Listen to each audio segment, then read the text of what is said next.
Hola, hola. Bonjour, bonjour à tous et soyez les bienvenus. Je suis Nathalie Bacchini et je vais vous accompagner pendant ce deuxième webinaire de Panorama Créatif. Je me présente rapidement, je suis libanaise canadienne, mais depuis 17 ans, je vis au Mexique dans l'industrie de la mode, euh, les chaussures, les industries créatives, dans le domaine du marketing. J'ai eu la chance d'apprendre de personnes et d'entrepreneurs très talentueux des deux pays. Et pour moi, c'est un grand honneur de faire partie de cet programme créatif. Et le gouvernement du Canada, avec euh, celle du Mexique, a choisi Centro pour réaliser une cartographie sur les principaux acteurs de l'industrie créative, depuis le design graphique, industriel, éditorial, le design textile et mode, ainsi que les moyens, les médias interactifs, les médias audiovisuels et les arts de la scène. Cette cartographie sera très utile pour promouvoir des synergies et explorer des opportunités d'affaires pour les entreprises canadiennes et dans l'écosystème créatif du Mexique. Aujourd'hui, nous continuons un cycle de 8 webinaires qui seront destinés aux entreprises canadiennes intéressées par connaître le marché de l'industrie créative mexicaine. Ce sera des conversations avec des experts mexicains dans chacun des secteurs des industries créatives. Il est important de signaler que la langue officielle du webinaire va être l'espagnol, mais avec une traduction simultanée vers l'anglais et vers le français. Donc, pendant toute la session, nous aurons un espace ouvert pour répondre aux questions. Pardon, on me demande d'éteindre et d'allumer ma caméra. Je ne sais pas si maintenant ça va. Donc, pour commencer cette conversation, je disais que ceci est un espace ouvert et nous vous invitons de mettre vos questions dans la section du bas où c'est écrit Q&A, questions et réponses, parce que nous aurons une section à la fin justement pour le dialogue avec vous. Je voudrais, avant de commencer, je voudrais remercier la présence des représentants de l'ambassade du Canada au Mexique. Merci à Sacha Levasseur. Merci Nathalie. Bonjour à tous. Good afternoon everybody. Buenas tardes a todos y todas. Soy Sacha Levasseur de la Embajada du Canada. Bonjour, je suis Sacha Levasseur de l'ambassade du Canada, responsable des affaires publiques, y compris les affaires culturelles et les industries créatives. C'est un grand plaisir d'être aujourd'hui avec vous. Je ne vais pas beaucoup parler, mais je voudrais tout simplement remercier Centro pour l'organisation de ce webinaire autour des et pour toutes les études de marché qui ont permis d'avoir une information qui sera certainement très importante pour le secteur commercial et les industries créatives. Merci à tous ceux qui sponsorisent cet événement. Merci à Héritage Canada qui finance cette initiative. C'est une initiative qui vient du secteur commercial de l'ambassade du Canada pour soutenir nos entreprises canadiennes ici au Mexique. Et comme vous le savez, le secteur des industries créatives au Mexique a été touché bien évidemment par la pandémie, mais aujourd'hui, nous commençons à avoir des lueurs d'espoir, des possibilités d'affaires et c'est de cela que l'on va s'entretenir aujourd'hui. Le Mexique est le troisième partenaire commercial du Canada et bien évidemment, nous avons cet accord commercial de CUSMA qui nous donne aussi une bonne opportunité pour trouver des affaires, des possibilités dans le secteur commercial. Nous espérons que ce webinaire vous sera utile. Nous vous remercions pour votre participation. Et bon, le rapport final va sortir dans les mois qui viennent et sera certainement d'une grande utilité pour tout le monde. Merci et je te cède de nouveau la parole, Nathalie. Merci, muchas gracias L'intelligence des données et la recherche dans le panorama créatif, c'est un des piliers de ce projet. Et pour cela, nous serons accompagnés par Monica Mendoza, directrice de la licence et des études de troisième cycle dans ce centre. Bonjour Nathalie, bonjour à tout le monde. Je suis heureuse de voir que nous sommes tous connectés. Et donc, moi, je vais faire une brève introduction et ensuite, je pense que vous pourrez entendre une information très importante dans ce webinaire. Tout d'abord, nous allons parler des sous-secteurs qui ont été choisis pour cet événement. L'industrie textile, la manufacture, l'industrie de l'habillement et également l'industrie des chaussures. On va parler du contexte actuel, des indicateurs généraux pour l'intelligence du marché, le produit interne brut de l'industrie de l'habillement et de la confection a apporté 3,2% des industries manufacturières et a occupé la 10e position parmi les activités de manufacture les plus importantes de 2019. Au Mexique, en ce qui concerne le PIB, 77,5% vient du commerce informel et 22,5% du commerce, 77% du formel et 22,5% de l'informel. Donc, dans cette comparaison, nous pouvons nous rendre compte que le pourcentage change dans chaque pays. Et au Mexique, nous avons une grande capacité de production, ce qui nous rend compétitifs. La production d'habillement est très importante au Mexique.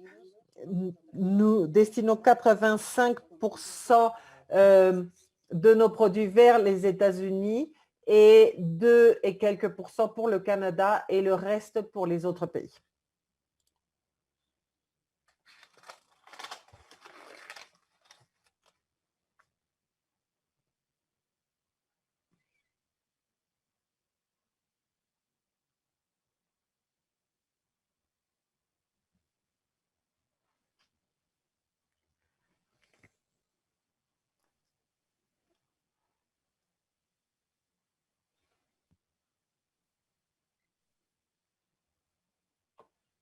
No sé, Mónica, si ya terminó o algo pasó, o si seguimos. ¿Todo bien? Sí, creo que tuvimos una pequeña desconexión. Okay. Sí, pero podemos proseguir. Muchas gracias, Nathalie. Nous pouvons continuer. Merci, Nathalie. Nous avons eu un petit problème de déconnexion.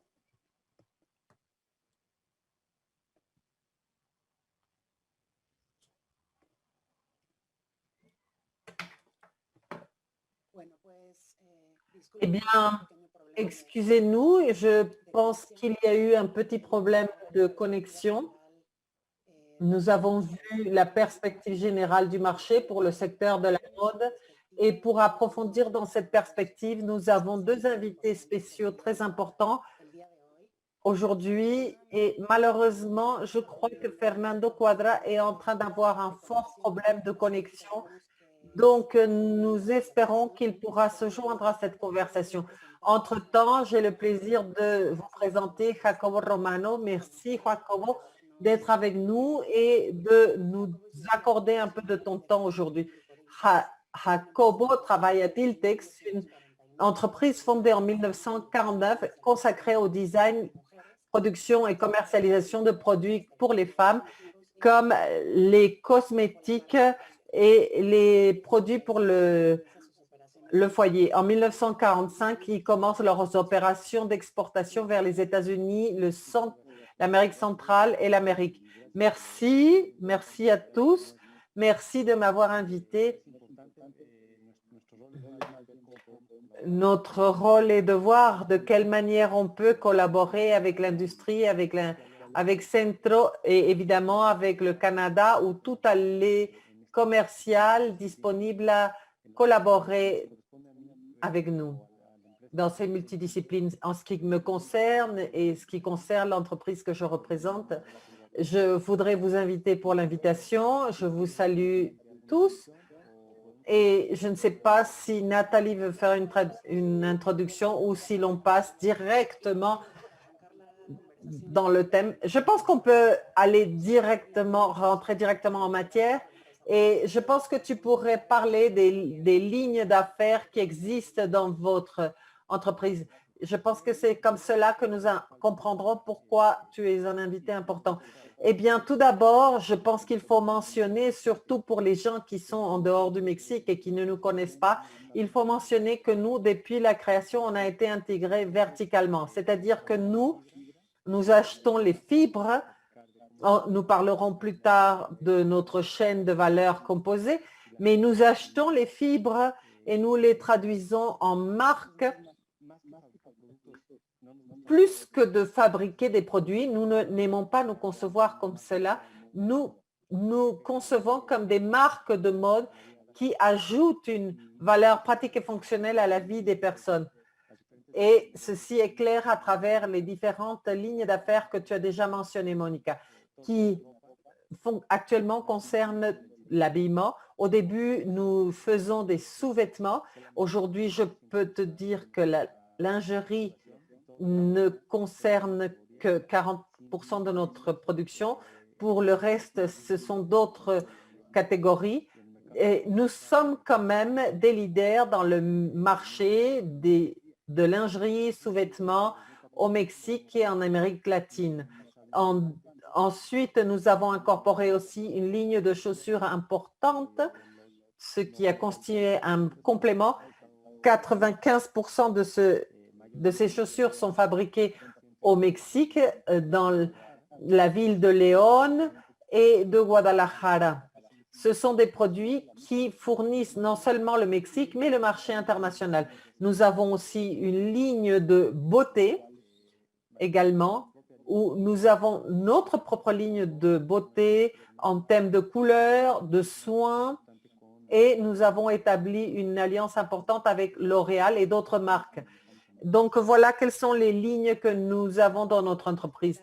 Jacobo, est-ce que tu peux dire rapidement, tu peux répéter le nom de ces marques avec lesquelles vous travaillez? Parce que je pense que pour eux, c'est important, pour ceux qui t'écoutent. Eh bien, bien sûr, dans le thème de la lingerie des sous-vêtements où nous sommes très robustes, notre marque est la marque Illusion.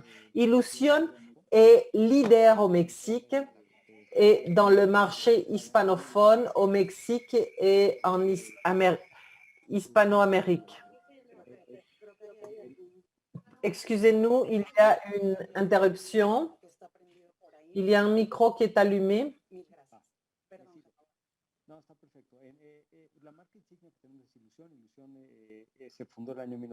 Donc, je disais que Illusion s'est fondée en 1949. Il y a une histoire derrière dont on peut parler par la suite si cela intéresse le forum. En tout cas, c'est une marque qui est le producteur principal au Mexique. Et c'est une...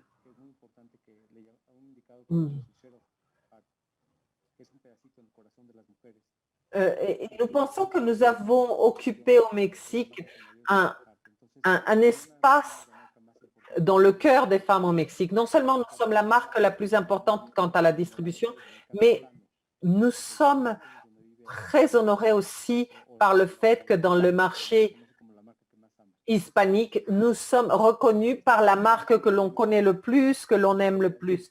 Ensuite, nous avons une autre marque propriété de Diltex qui s'appelle Fiorentina. L'objet est de devenir un nouvel espace de sensualité.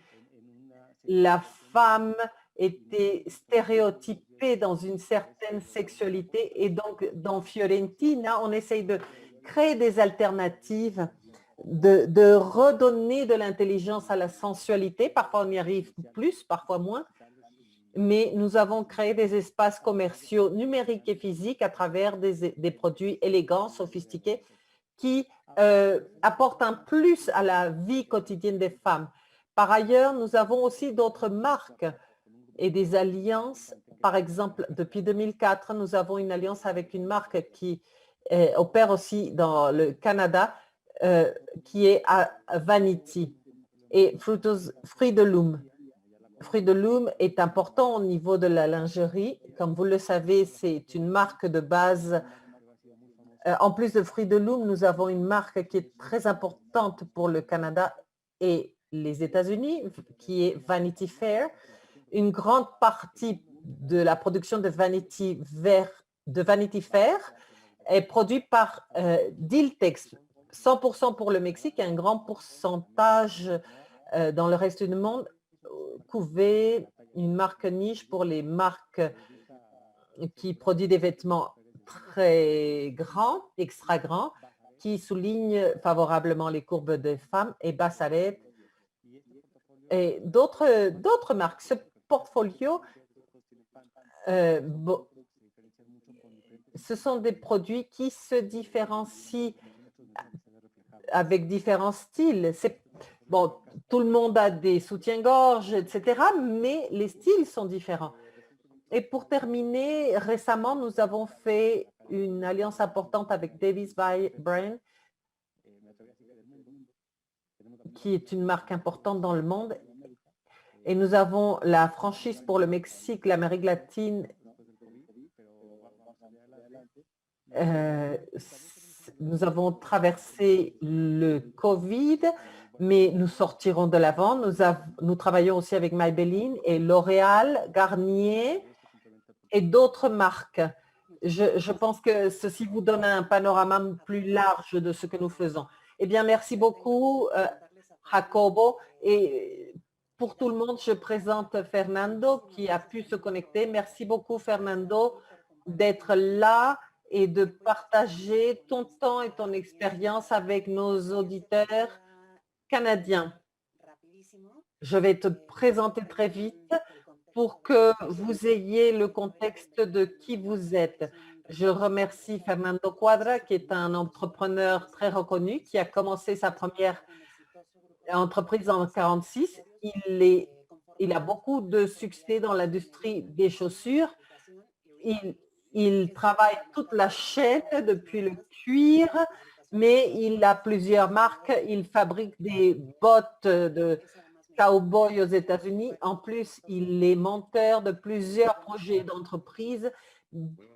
Merci, Fernando, d'être là. Merci. Je me sens très honorée par ta présentation.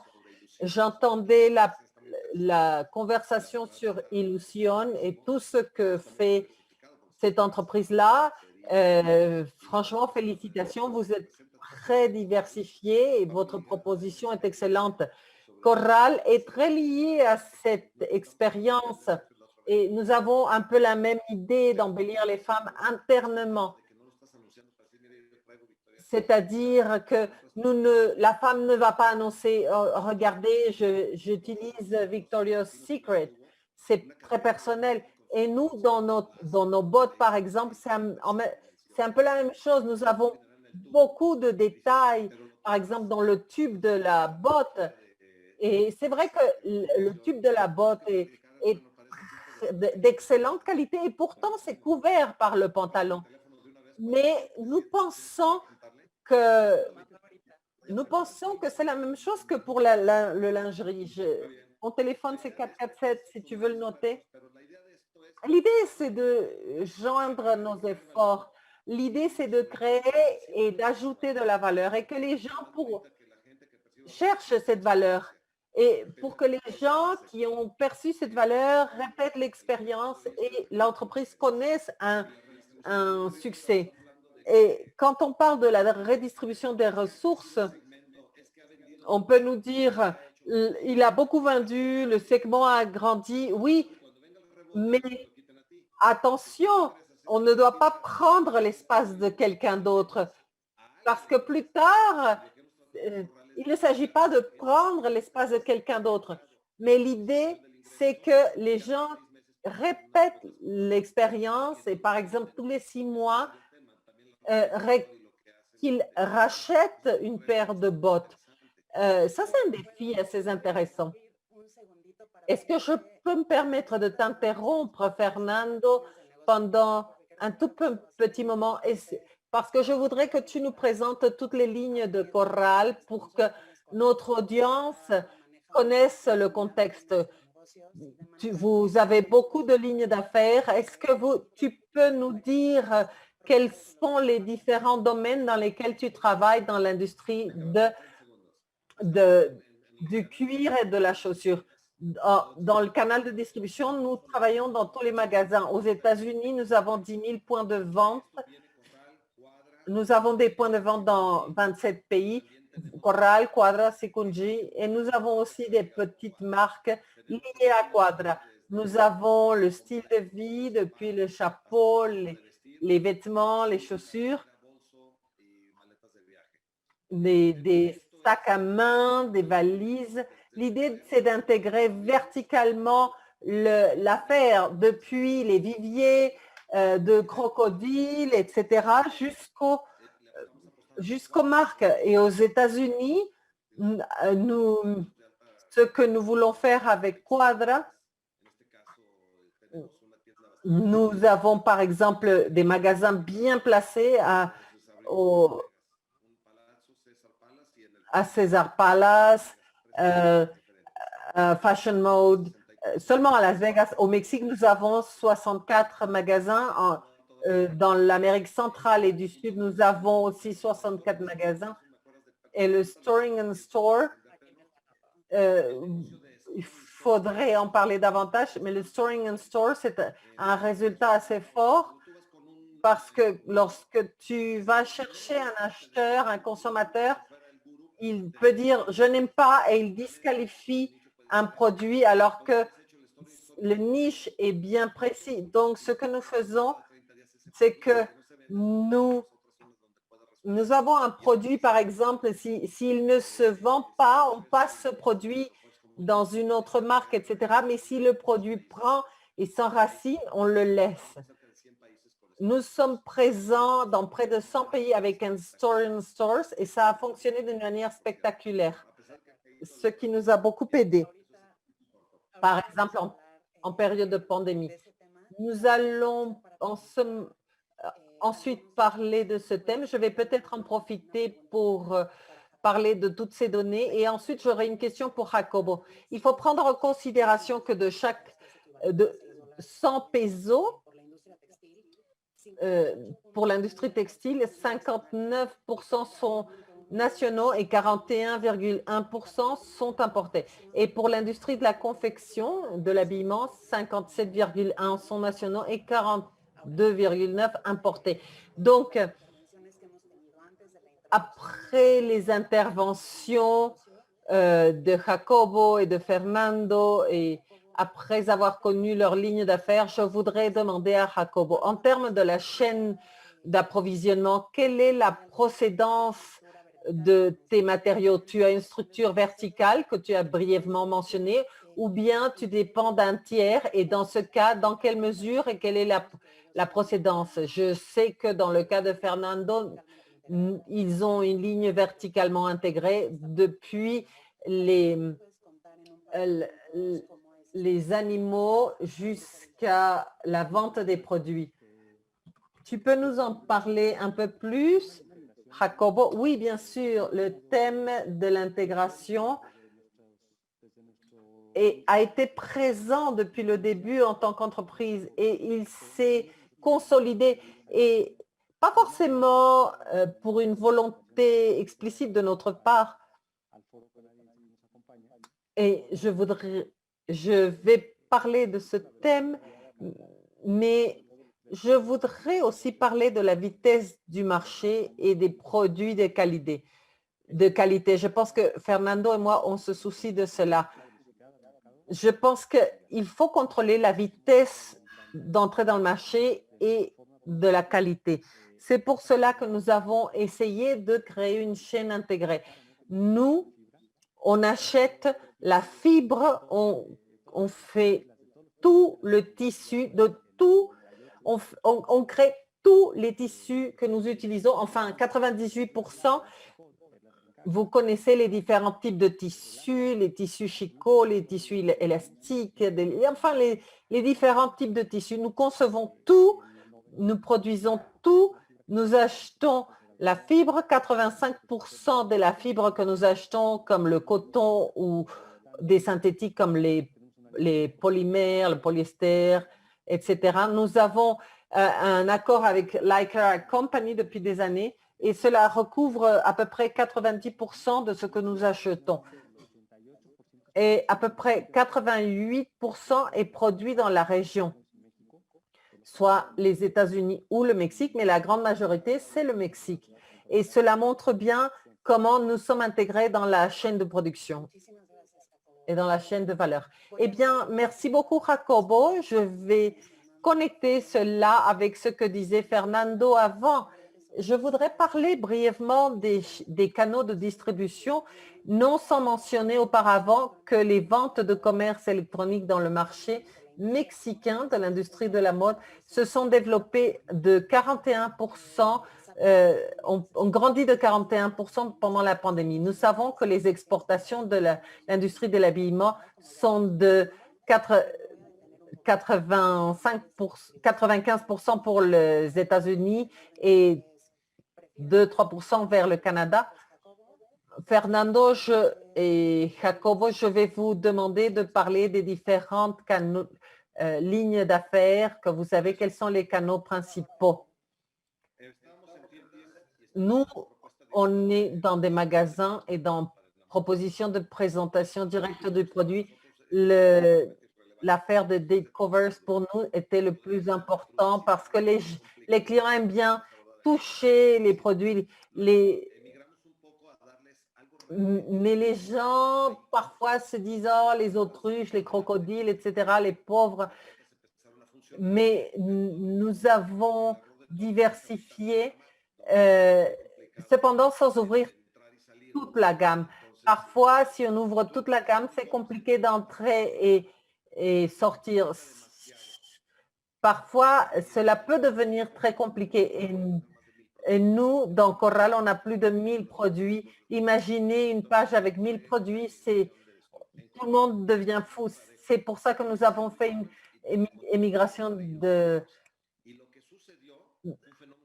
partielle. Et ce qui s'est passé, c'est un phénomène assez drôle parce que maintenant que les gens voulaient sortir, par exemple au Texas, les ventes se sont multipliées de 150%. C'est devenu quelque chose de fou, alors que les ventes des covers ont baissé. C'est toujours la même chose, non? Si l'un augmente, l'autre diminue. Et si on est sur les deux canaux, c'est parfait.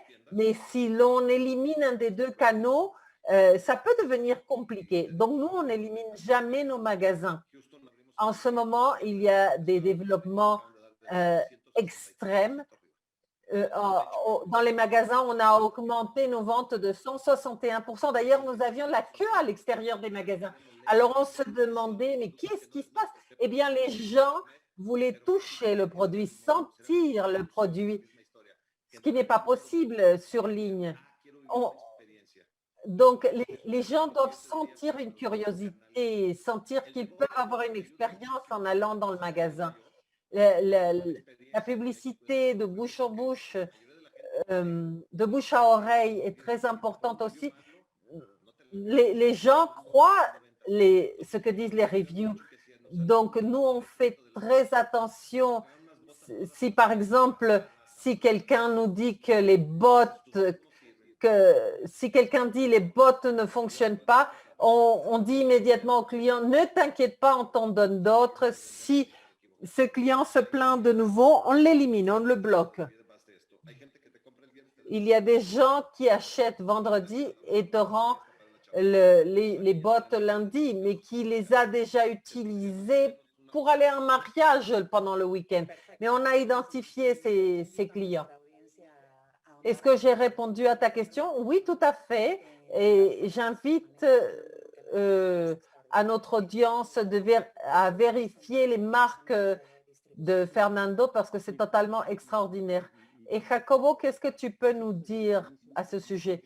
Eh bien, nous, depuis le début, nous sommes une entreprise multicanale, c'est-à-dire que nous, depuis qu'on a démarré, nous avons dans presque tous les canaux de distribution Quand je dis tous les canaux de distribution, ce sont ce qu'on appelle le canal moderne, qui était important depuis les débuts. Et je parle là d'autoservices, des magasins de grande surface. Et en 89, en plus de cette industrie multicanale, nous avons trouvé une opportunité de nous développer de manière très importante dans les ventes par catalogue. Ces personnes qui font des ventes par catalogue donnent un conseil personnalisé. Nous sommes les premiers en lingerie, mais aussi dans d'autres domaines. Aujourd'hui, même si nous sommes des grands compétiteurs dans presque toutes les grandes surfaces et dans tous les magasins d'autoservice, nous sommes très importants dans le go-to-go ou vente par catalogue. Nous sommes l'entreprise avec le plus de pénétration. Et puis, depuis le début, on a travaillé avec les vendeurs en gros. Même si les vendeurs en gros au Mexique sont différents par rapport au reste du monde,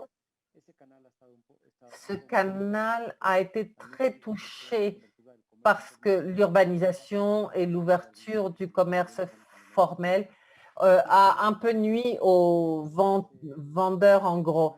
Mais on continue à travailler avec eux. Et en 2000-2001, on a commencé avec le thème de l'e-commerce. Et nous avons un plan de transformation numérique de toute l'affaire qui est déjà planifié pour les 10 prochaines années. Et fort heureusement, nous avons avancé en alliance avec des compagnies importantes comme Manhattan Associates et autres. Mais le COVID est arrivé et ce qu'on pensait faire en plusieurs années a dû être fait en quelques mois. Voilà pour notre distribution. Et notre approche est d'avoir une plateforme multicanal. En fin de compte, à travers notre marque, par exemple, Illusion, nous ne pouvons pas forcer le consommateur à aller acheter quelque part. Nous voulons plutôt être là, présent là où il va acheter. Nous, en même temps, nous ne voulons pas ouvrir trop de fraude, ce qui peut être contre-productif. Nous voulons plutôt comprendre qu'il y a différentes habitudes d'achat, différents moments d'achat, et nous voulons être tout de même ouverts, présents dans différents canaux.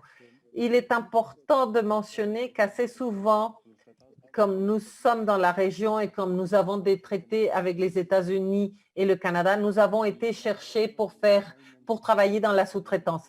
Et franchement, ce n'est pas un canal que nous chercherons, mais lorsqu'il y a un projet de collaboration à long terme, si ce n'est pas temporaire, mais à long terme, bon,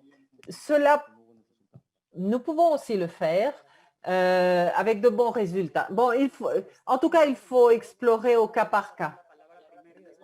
Merci, Fernando.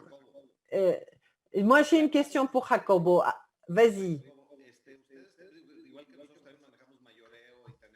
Nous, on travaille la vente en gros, etc.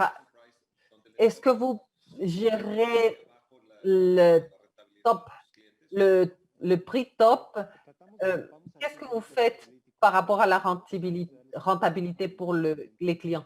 Nous essayons de donner un prix spécial de vente.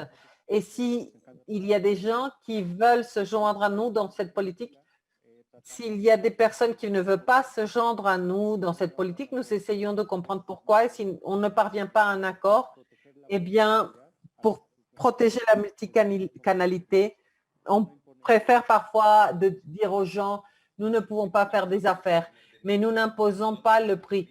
Nous on impose un prix de minimum, un prix minimum, pas maximum, mais de minimum, oui, parce qu'il y a des gens qui abusent et parce qu'il y a des gens qui essayent d'accaparer tous les consommateurs. Et ensuite, concernant la sous-traitance, qu'est-ce que tu disais sur la sous-traitance?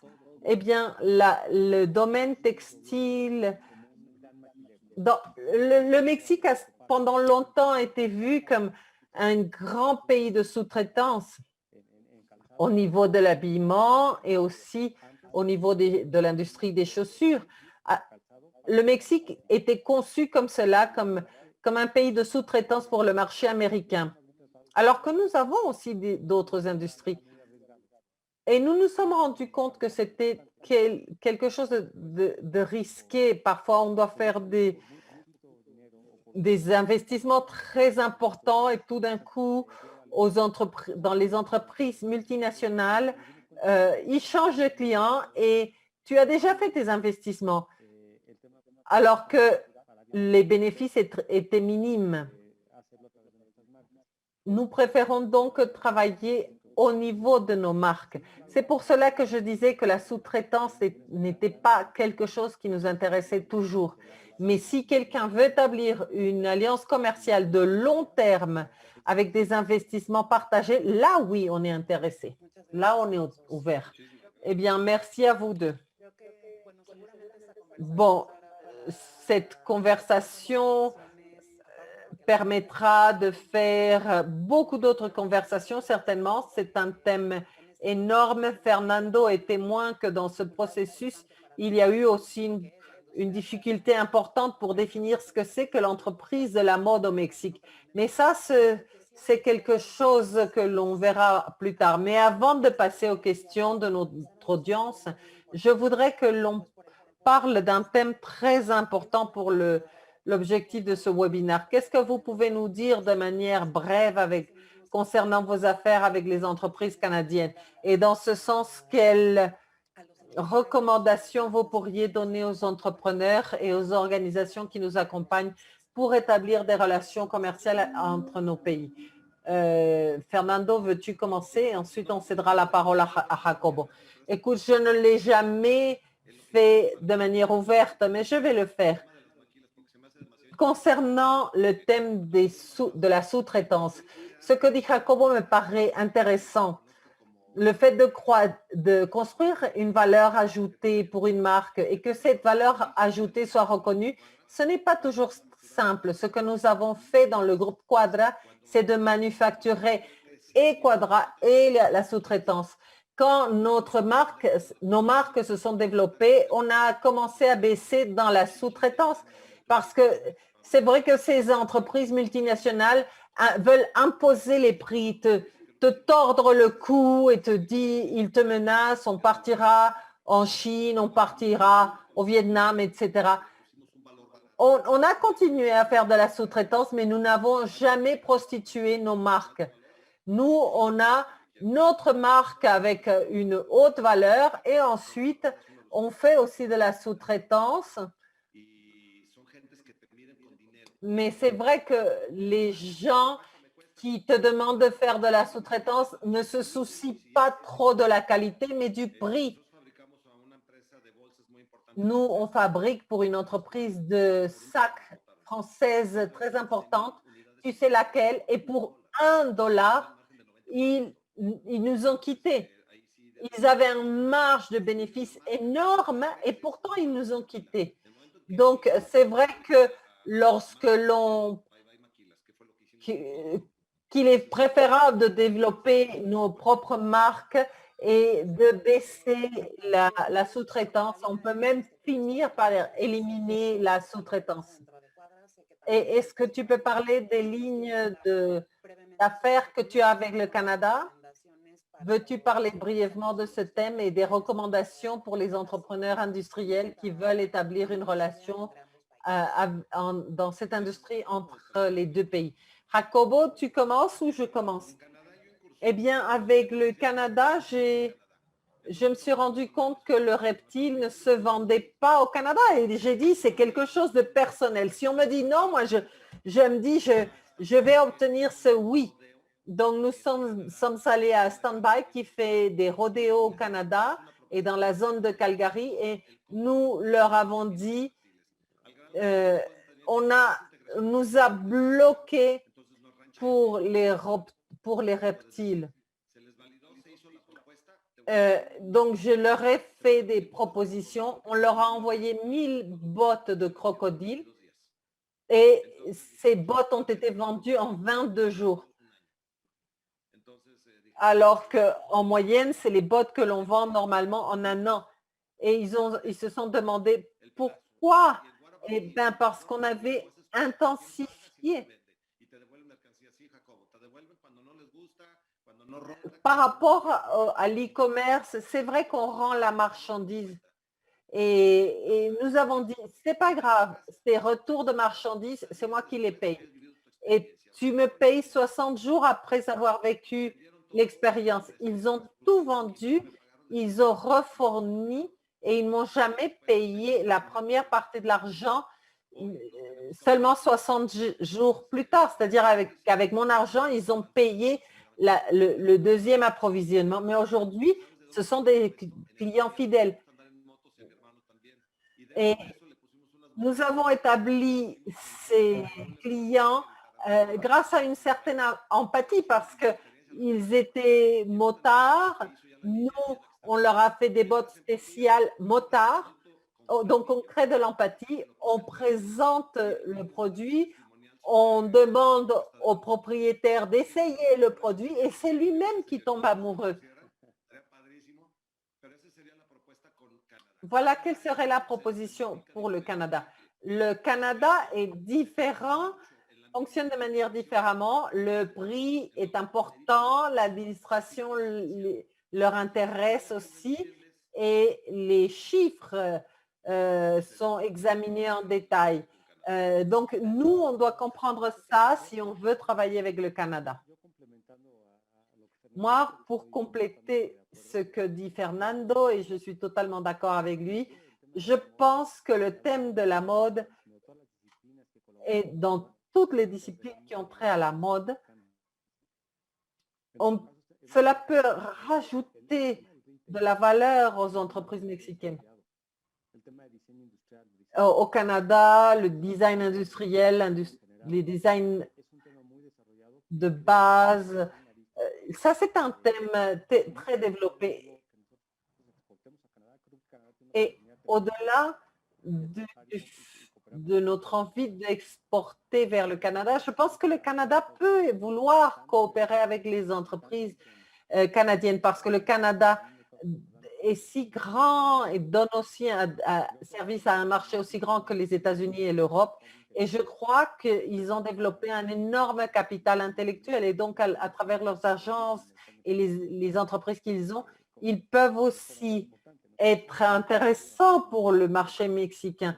Nous avons eu de bonnes expériences de travail avec le Canada pour les designs, la machinerie. Et ça a été une bonne expérience, mais ça a été compliqué d'avoir accès à eux. Il faut les chercher dans le monde.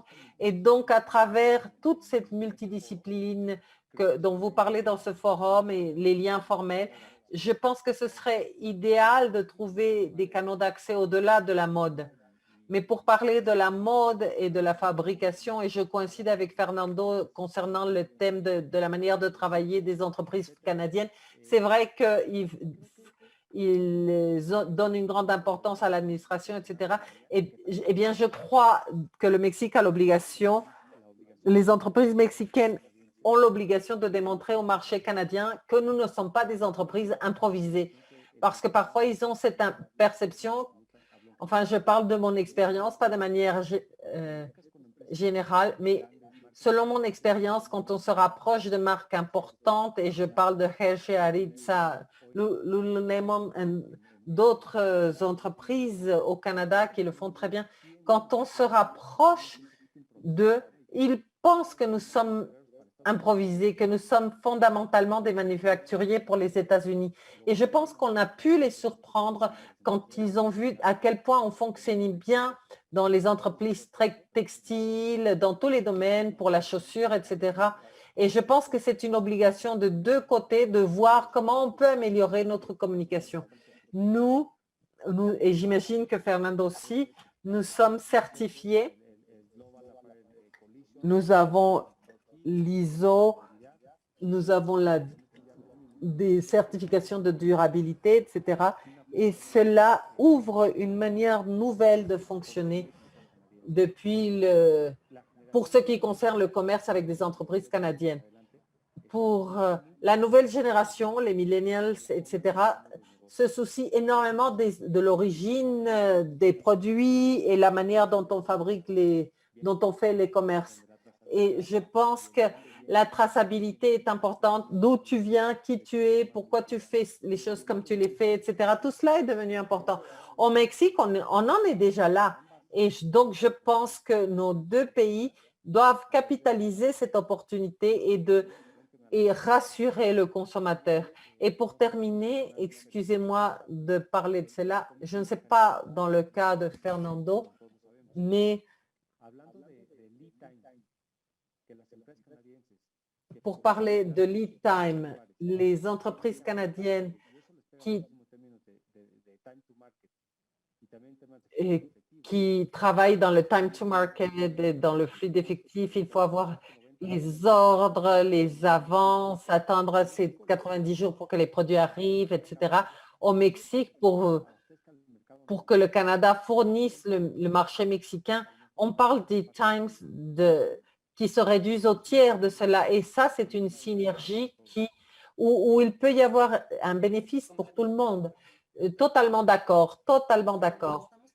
Bon, comme le temps s'épuise, je voudrais céder la parole à Nathalie qui va nous aider à modérer un peu les questions du public parce que je suis certaine qu'à partir de ce que vous avez dit, il y aura des choses à commenter. Donc, Nathalie, je te cède la parole. Merci, Monica. Quelle grande conversation vous venez d'avoir. Il y a beaucoup de questions.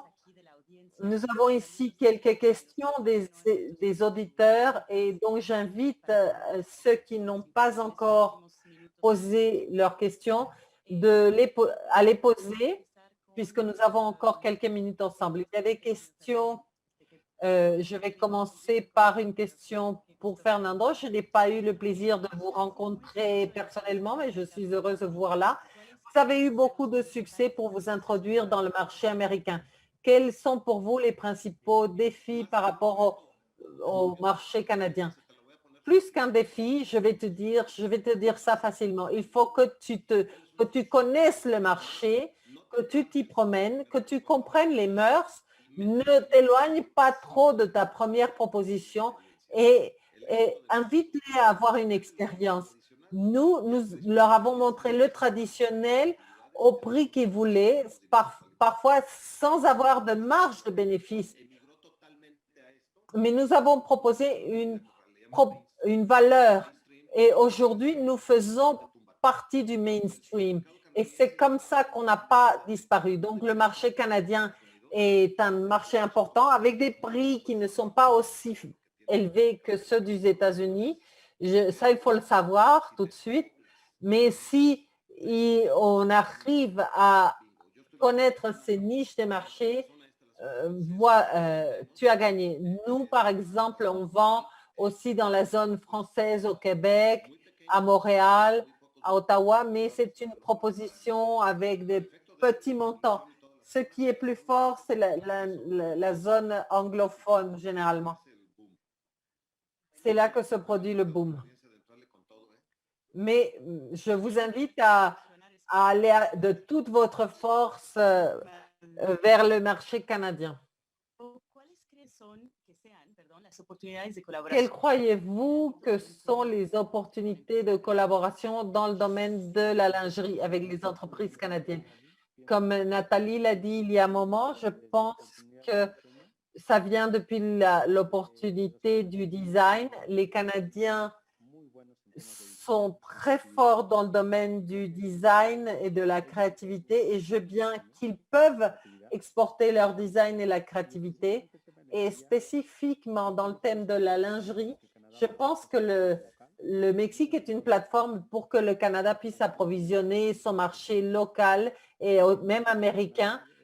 Le Canada a un marché très divers, mais il y a aussi un marché latino-américain, ce qui constitue quelque chose d'important. Par exemple, la marque Illusion peut intéresser le marché latino-américain, les clients qui nous connaissent.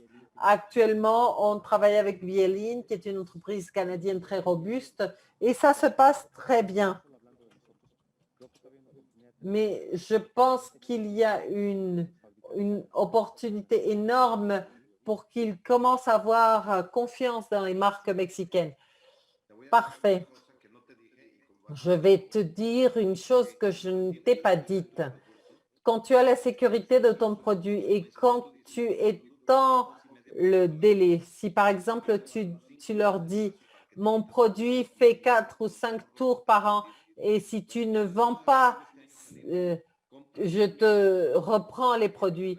On peut même leur dire « oh, paye-moi en octobre 2019 et paye-moi en janvier 22 ». Mais on doit assurer les comptes qui ont de l'importance. On a fait ça et notre pari n'est pas cette vente-là, mais le réapprovisionnement. Eh bien, laisse-moi te dire qu'entre janvier et février, nous avons déjà vendu tout ce qu'on leur avait vendu et ils ont déjà réapprovisionné. Que s'est-il passé? Et on leur a dit, je t'ai dit de me payer en 22. Utilise l'argent pour m'acheter de nouveau.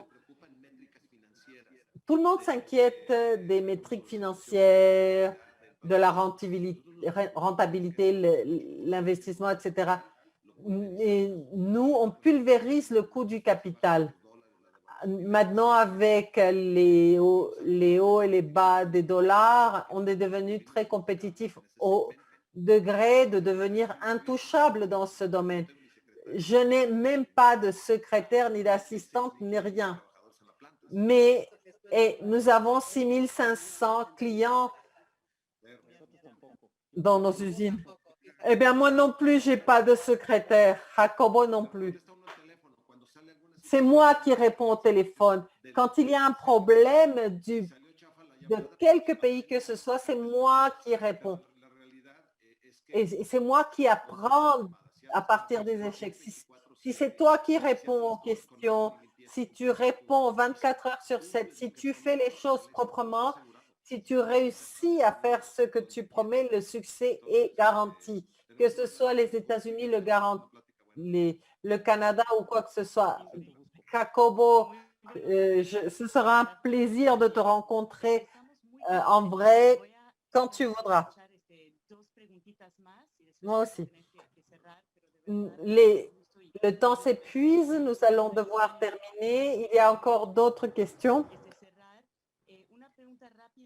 Une question rapide pour toi, Jacobo. Est-ce que tu as une archive historique? Est-ce que ça se trouve dans la ville de Mexico? Je vais te répondre rapidement. Oui, nous l'avons. Limpi nous a reconnus comme étant la seule marque d'habillement qui est reconnue comme une marque fameuse au Mexique. C'est un processus très long et nous sommes très fiers de ce certificat qui montre que nous sommes bien enracinés dans la culture et dans la société mexicaine, dans la communauté en général. Parfait. 2 questions supplémentaires. Il y a une question qui est la suivante. Est-ce que vous pensez qu'il y a une possibilité de créer des collaborations dans le domaine textile entre les communautés autochtones des 2 pays? Fernando, si tu veux, je peux répondre. J'ai lu cette question et bien sûr qu'il y a une opportunité. Bien sûr que c'est possible. Je sais qu'aujourd'hui, c'est une demande de la communauté, mais je pense que les opportunités des entreprises vont bien au-delà. Bien sûr que c'est un devoir parce que nous avons une conscience de durabilité, une conscience sociale, mais je voudrais qu'on pense en grand, vraiment en grand. Nous avons des alliances.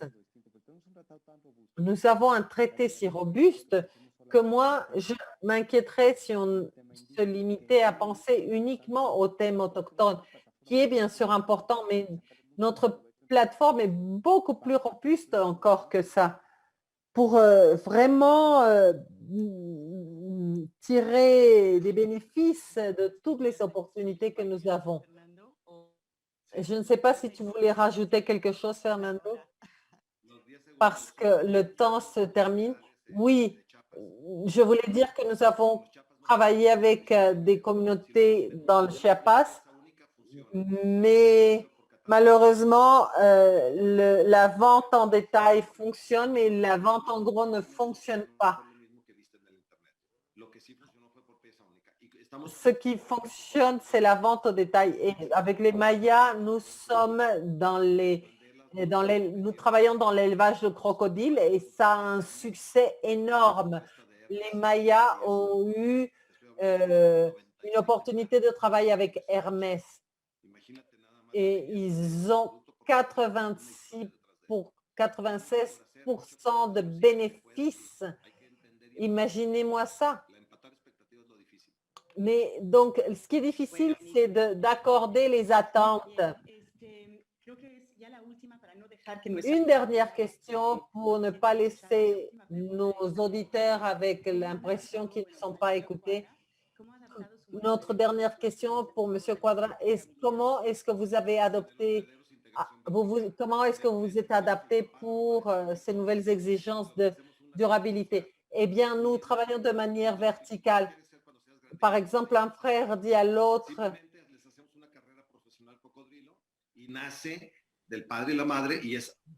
bon, nous avons de la durabilité parce que les petits crocodiles viennent de nos crocodiles. Et ces crocodiles ne souffrent pas. Les gens pensent qu'on assassine les animaux sauvages. Pas du tout, au contraire. Nous, ces Mayas, le groupe autochtone Maya crée 96% des crocodiles qui naissent au Mexique. Non seulement on ne tue pas les animaux sauvages, au contraire, on repeuple. Donc, ces animaux sont élevés depuis l'œuf dans nos entreprises et ils vivent une vie absolument agréable. J'ai une vidéo qui montre la vie de ces crocodiles. On n'a aucun traitement cruel. Cela montre ce qu'on fait avec le Canada et les États-Unis. Dans le Super Bowl, je dois vous dire que le Mexique n'avait pas été classifié, mais maintenant on a été classé et on a gagné. Et je pense que le Mexicain mérite un bravo. Depuis 71, cela n'était pas arrivé. Donc, il y a plein de choses qui sont possibles. Il faut qu'on soit en communication, qu'on communique nos idées. Et je pense que, par exemple, Jacobo et moi, on fait un travail très proche et qu'on peut s'enrichir mutuellement. C'est pour ça qu'on vous a invités ensemble. Vous êtes tous les deux vraiment spéciaux, très intéressants. Vous avez donné de bons insights, de bons conseils et j'espère que les entreprises canadiennes ont été heureuses de vous avoir entendu. Ils vont certainement poser d'autres questions. Merci de tout notre cœur, Fernando, Jacobo, Monica. Merci pour cette conversation qui a été vraiment enrichissante pour tout le monde. Merci à tous les participants. Merci à tous de vous être connectés dans ce webinaire.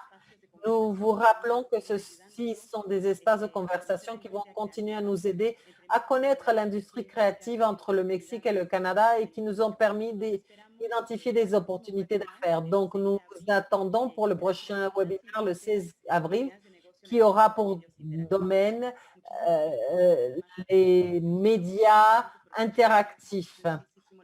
Merci. Je crois que ce webinaire a beaucoup valu la peine.